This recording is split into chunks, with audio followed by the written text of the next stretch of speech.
ओम शांति।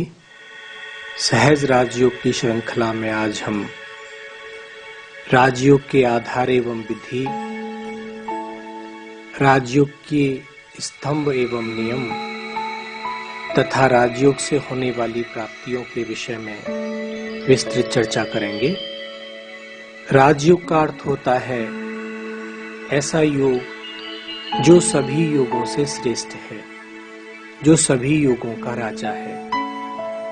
योग शब्द का अर्थ होता है जुड़ना। आज हम व्यक्ति, वस्तु, वैभव एवं पदार्थों से निरंतर जुड़े हुए हैं और उसी आधार पर हमको प्राप्तियां भी हो रही हैं। जिसके पास जो शक्ति है, जो गुण है, उसी आधार पर हमको प्राप्तियां होती हैं। जब हम अपने किसी इष्ट को या किसी गुरु को याद करते हैं तो उसको हम भक्ति योग कहते हैं। राजयोग का आधार है मुख्य रूप से स्नेह और संबंध। एक बच्चे को पता होता है कि उसके पिता कौन हैं, उनके पास क्या प्रॉपर्टी है, और जब वो उनका कहना मानेगा तभी वो उस प्रॉपर्टी का वारिस बन सकता है। उसी प्रकार हमको अब ये ज्ञान हुआ कि हम एक आत्मा हैं और हम आत्माओं का पिता परमात्मा है। उनके पास गुण एवं शक्तियों रूपी प्रॉपर्टी है जिसको हम उनकी आज्ञा पर चलकर ही प्राप्त कर सकते हैं। और जब हम परम पिता परमात्मा से अपने आप को जोड़ लेते हैं तो हमारे अंदर की जो कमजोरियां हैं, जो हमारे विकार हैं, वो हमसे स्वतः दूर चले जाते हैं। क्योंकि जहां पर शक्ति है वहां पर सामर्थ्य है।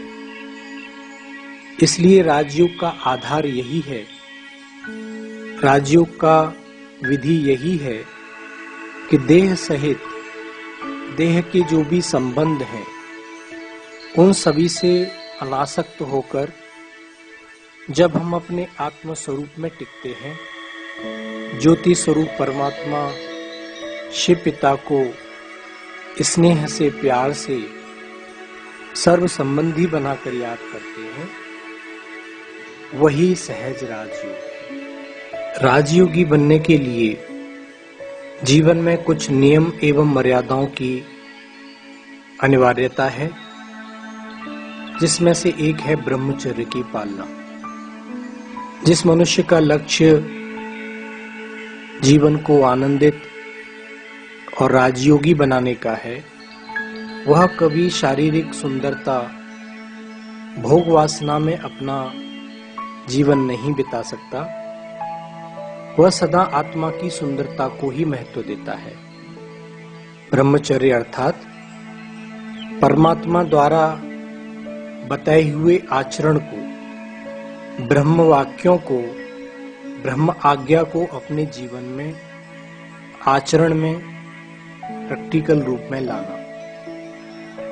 ब्रह्मचारी का मन सदा ब्रह्म लोक में रहने वाले परमात्मा शिव और उनकी आज्ञाओं पर ही केंद्रित रहता है।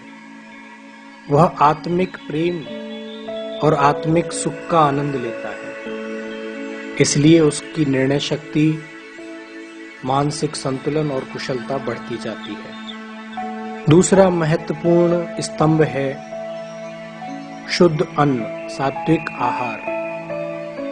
राजयोगी के लिए कहा जाता है जैसा अन्न वैसा मन। उसी प्रकार से हमारे विचारों का प्रवाह होगा। वह अपना पेट भरने के लिए कभी भी किसी हिंसा का या किसी भी प्रकार के गलत अनुचित साधनों का उपयोग नहीं कर सकता। वह अन्न को ग्रहण करने से पहले भगवान को भोग लगाता है और उसको प्रसाद के रूप में ग्रहण करता है। तीसरा स्तंभ होता है सत्संग, अर्थात सत्य परमपिता परमात्मा का बुद्धि के द्वारा संग। कहा भी जाता है कि जैसा संग वैसा रंग। योगी इस बात पर ध्यान रखता है कि उसका मन सदा सतचित आनंद स्वरूप परमात्मा के संग ही बना रहे।